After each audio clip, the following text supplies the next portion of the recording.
Angel Reese just had the worst week of her career, and Team USA noticed.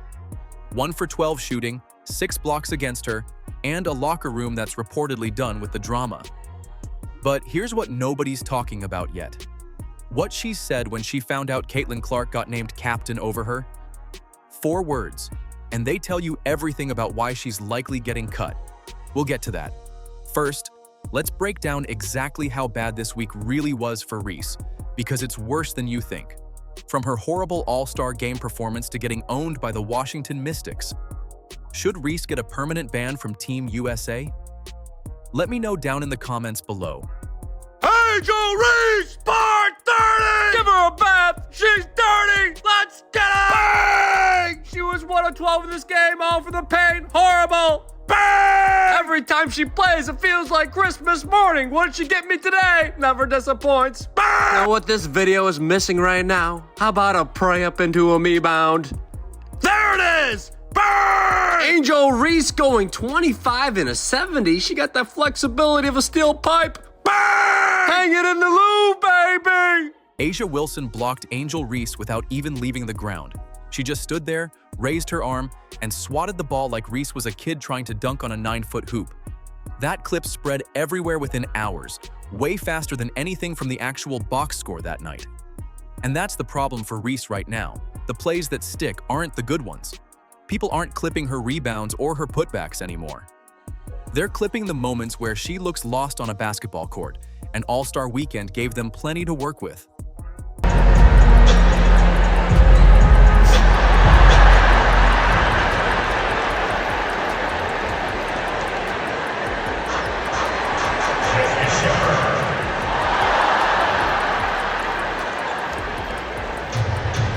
Because that block wasn't even the worst part of her weekend. During the same stretch of events, Reese tripped over her own feet during a warm-up drill and went down hard in front of a crowd full of cameras. Normally, that's a nothing moment. Players fall all the time, nobody cares. But this time it turned into a meme within minutes because of who was sitting courtside watching it happen. Once that clip started circulating with jokes attached, it stopped being about one awkward fall. It became part of a pattern people were already building in their heads. She doesn't know what to do. Nobody's guarding her. She's like a spam call. You're getting blocked. We're running a BOGO special on the Pray Up Me Bounce combo. Offer ends at midnight. Come get some. Her shot was blocked 5 times in this game. That's now 69 times in 30 games. Nice. She's fooled so many people into thinking she's good. It's the longest running con. Con? Like pecan? Butter pecan! Bang! That's really the bigger issue here. Reese isn't just having bad games anymore, she's turning into the punchline of the league, and those are 2 very different problems. A bad shooting night gets forgotten in a week. A reputation for being the player everyone laughs at doesn't go away that easy, especially when you're trying to convince a national team committee you belong on the biggest stage in the sport.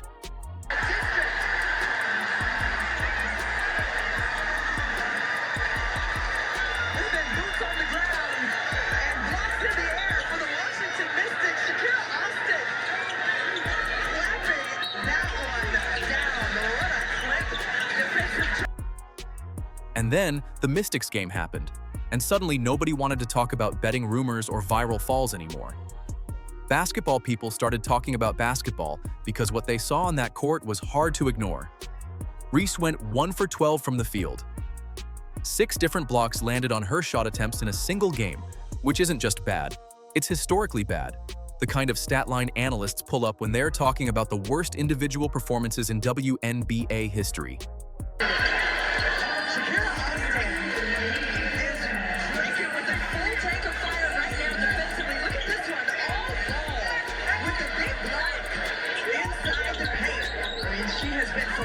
With it. And here's Angel Reese right here and the ferocious block.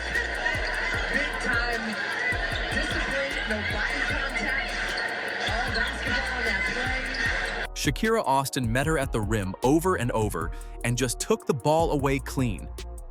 Sonia Citron picked her pocket on the perimeter like she had a scouting report memorized. Every possession seemed to end the same way, Reese attacking, Reese getting denied, Reese walking back the other direction with nothing to show for it. Teammates started forcing shots because they knew she wasn't getting anything to fall. And that's its own kind of embarrassment when your own team stops trusting you with the ball late in a close game. Away by Reese. And they're trying that back screen for the elbow with Citron and Amor. Now Reese slips away, but John is there on the follow. Angel Reese looking for a whistle there. Here Austin staying steady defensively. This is the exact game tape USA Basketball had in front of them when the final roster decisions came down. Not the memes, not the betting headlines, the actual performance against Washington. And what happened next, when the roster got revealed and the captain got named, is where things got a lot more personal for Reese. When USA Basketball announced the roster, Caitlyn Clark's name came with a title attached to it. Team Captain. Not just a starter, not just a headline name, the actual captain, picked ahead of players who've won Olympic gold medals and built entire careers as leaders in this program. That's not a small call. USA Basketball doesn't hand out captaincy like a participation ribbon. It's usually something you earn through years of showing up for this program, through veteran standing, through being the person other players look to when things get tight in an international game. USA Basketball has announced the roster for the FIBA Women's World Cup. It's headlined by FIBA star Caitlyn Clark, who was notably left off the Olympic roster 2 years ago. She's joined by reigning WNBA MVP A'ja Wilson, Angel Reese of the Atlanta Dream, and Dallas Wings star Paige Bueckers. Here's a look at the full roster. Clark will be playing with her Fever teammate Aaliyah Boston. We have plenty of Las Vegas aces. Besides Wilson, there's also Chelsea Gray and Jackie Young. Other veterans making the trip include Brianna Stewart and Kelsey Plum. That's how it's worked for years on this team. The captain is normally the oldest head in the room, someone who's been through multiple Olympic cycles and knows how USA Basketball operates behind the scenes. Seniority mattered, tenure mattered, and rookies or newer additions waited their turn no matter how good they were on paper. Clark skipped that whole line. She walked into a locker room full of established veterans and got handed the armband almost immediately, based purely on what she's done on the court this year and what she means to the sport right now. A'ja Wilson didn't hide how she felt about it. She called the decision privileged, a word that landed hard and split opinion fast across basketball media. Some people heard that and figured Wilson was just annoyed a newer player jumped the line ahead of women who've been grinding for this program for a decade. Others heard something more pointed, an accusation that Clark's spot came from attention and marketing rather than pure basketball merit. Either way, the comment didn't cool things down. It added gas to a conversation that was already burning. You see who FIBA's promoting. You see who FIBA's promoting. Who's playing in Berlin? Track your team. They got the GOAT, Caitlyn Clark, right here as the face of it all. As the face of it all, people. The WNBA can't seem to figure it out. Kathy Dinglebert can't seem to figure it out. A lot of people just seem to be so jealous and bitter. They act like they can't realize it and figure it out, but FIBA can. And somewhere in a locker room, Angel Reese sat there and heard Clark's name called first. Reporters who talked to people close to the team described the room as tense, quiet, in the way rooms get quiet when everybody's watching one person's reaction without looking directly at them. Reese didn't say much in public, but according to people who were around the team that day, she said something in private that explains a lot more about her season than any stat line could. 4 words: I deserve it more. That's what's reportedly out of her mouth once the room cleared out a little, and you don't need much imagination to picture how that sits next to a week where she shot 1 for 12 against Washington and got blocked 6 separate times. Reese wasn't just disappointed, she came off entitled, like the captaincy owed itself to her, regardless of what the season actually looked like on paper. The other question that anybody can ask about this World Cup team is how the hell and why the hell is Angel Reese on this squad? I mean, I knew she was a possibility, but come on. That reaction, more than the missed shots, is reportedly what's turning people inside the program against her. Coaches can live with a shooting slump. Teammates can live with a bad week. What's harder to live with is a teammate who hears somebody else earned something and immediately makes it about her own ego instead of the team's chances of winning in the World Cup. Compare that to how Clark's talked all season.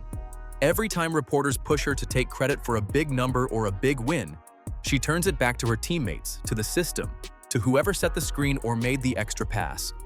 That's not fake humility, it's just how she's handled the spotlight from day one. And it's part of why veterans in that USA basketball room trust her wearing the armband, despite her being younger than most of them. Which brings up the question fans keep repeating online. How did Reese even make this roster in the first place? Once you look at the numbers that got Clark the captaincy, that question gets a lot easier to answer. Just a staunch defensive player, and so is Tony Citron. Citron comes up with the steal and consideration. Charles Musco and Howard both believe she should be in the conversation as activated into Reese. Hectic play, no good. Reese with 5. Reese in the paint with the left, no good. Got the miss. And they were trying that back screen from the elbow with Citron and Amor. Now Reese. What does it actually take to get named captain over a room full of Olympic gold medalists? You need numbers that make the conversation pointless, and Clark spent the entire 2026 season building exactly that kind of case. Her scoring hit career highs, her shooting percentage climbed instead of dipped under the extra defensive attention, and her assist numbers kept going up even as teams built entire game plans just to slow her down. Efficiency is the real story here. She wasn't padding stats in garbage time, she was doing more with fewer possessions than she ever had in previous seasons, which is exactly the kind of number front offices and national team committees actually care about. Then, look at the awards piling up before the season even hit its middle stretch. Back-to-back Player of the Week honors don't happen by accident. That means 2 separate stretches where she outplayed everyone else in the league on a weekly basis. Stack that with Player of the Month in June, and you're not talking about one hot night anymore. You're talking about someone who's the best player in the league for a full calendar month. That kind of consistency is exactly what separates a really good scorer from someone a national team builds itself around. Those kind of numbers. Only Michael Jordan, Dwayne Wade, Luka Doncic, Cade Cunningham have done it in the NBA. Always so polished. Now, the players that we just read off the screen before we sent it out for that interview, you got Jordan, Wade, Doncic, Cunningham. But there's only one player on that list, now with Caitlyn Clark on there as well, that it did it in under 30 minutes. That's crazy. Some of her games this year weren't just good. They broke actual league records. She's posted scoring nights and assist totals that put her name next to numbers nobody else in the league is touching right now. The kind of box scores that get pulled up months later as reference points. That's not vague praise. That's box scores people can look up and check for themselves. Then came Puerto Rico. The FIBA World Cup qualifying tournament isn't some exhibition swing where results don't matter. It's the actual path to the World Cup roster, and every performance there gets studied by the same committee deciding who leads Team USA. Clark didn't just play well in that tournament, she got named tournament MVP.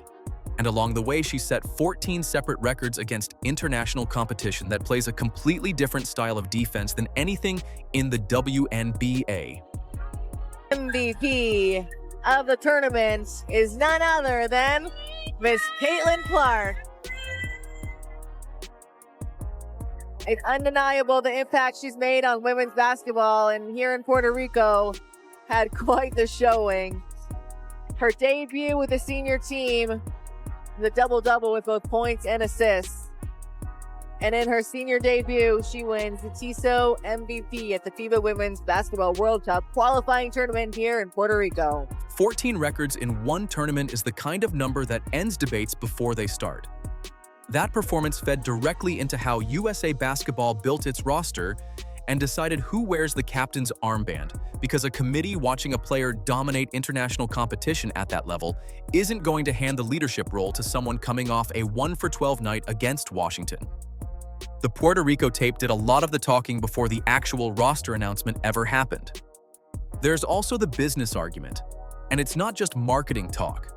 Clark being the face of the sport right now is a real factor in how USA Basketball thinks about visibility, ticket sales, and global attention on women's basketball. A captain who pulls in more eyes brings more attention to every teammate on that roster, and that matters to a program trying to grow the sport internationally. Put Clark's efficiency numbers next to Reese's dip in production this year, and the gap speaks for itself without needing extra commentary. One player kept climbing while the defense adjusted to stop her. The other kept sliding while defenses barely had to adjust at all. Given the records, the awards, and an international MVP season with 14 new marks set in Puerto Rico, the captaincy wasn't a snub to anybody in that locker room. It was the only decision that actually matched what happened on the court all year. Good opportunities the last couple of times offensively for the Mystics. Reese sitting full tank of fire right now defensively. Look at this one, all ball with the big block. Reese inside, spinning on Austin, no. Second chance, no. Canada off to Reese. Oh, that was Citron. Sonia Citron, so cold. That's her initials. Boom, all ball. Yet another. Why is one signature shoe about to sell out in minutes while the other sits marked down in a bargain bin? That gap right there tells you everything about where these two careers are heading in 2026, and it's got nothing to do with luck. Nike's been building toward Clark's shoe release like it's a full-blown event. The marketing push started months out. Teaser clips, countdown timers, retail partners talking about pre-order numbers that already look bigger than most veteran signature lines ever hit in their first year. Nike doesn't throw that kind of machine behind just anybody. They only spend that kind of money when they're confident the demand is real, and every signal coming out of the release calendar says this shoe moves fast once it drops. Girl, Caitlyn Clark is on to something. Now, when I say this woman is on to something, I mean she's really close to it. Really close to it. She could sniff it. She could smell it. She could even push that button. But instead, she's like right next to it. And I'm talking about with her hoop shoes. These bad boys right here are just kind of mid. They really are. But one thing is saving them. One thing in particular. And it's the goddamn gradients. The gradient colorways are going to save this bad boy every single time. And the WNBA All-Star Weekend pair is nothing less than doing so. It's nothing less than great. It's nothing less than phenomenal. A gradient on this silhouette with these materials is a 97 out of 10. Now flip over to Reebok and Reese, because the contrast couldn't be sharper. Just months after her shoe launched, Reebok quietly pulled back the marketing dollars. No big campaign push, no fresh content, barely a mention on their own channels anymore. That's not how a brand treats a shoe they still believe in.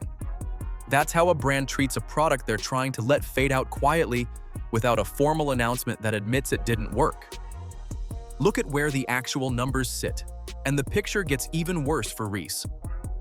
Clark's shoe carries projections of selling out almost immediately, the kind of demand retailers actually plan inventory around. Reese's shoe, meanwhile, is still sitting on shelves months after release, not close to selling through, sitting in that markdown section where sneakers go once a brand stops caring whether they move or not. Yo, chat, Caitlyn debuted her purple colorway of the Caitlyn ones, bro. And the purple one, in my opinion, is harder than that yellow and blue one I did the video about. Bro, y'all cannot tell me that purple colorway isn't crazy.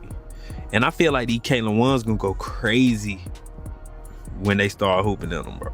Like, these gonna do numbers on for the women and the men. Like, honestly, look at that triple C on the tongue. Hard. And then, did you peep the triple check? And look at this. It got the blue, the white, the red. The USA look to it. Caitlyn Clark. And you just came out today. You are on the cover of the 2K27 Deluxe Edition. Brands make these calls based on risk, plain and simple. They're looking at stability, at likability, at how big an audience actually wants to associate with the athlete's name on the box.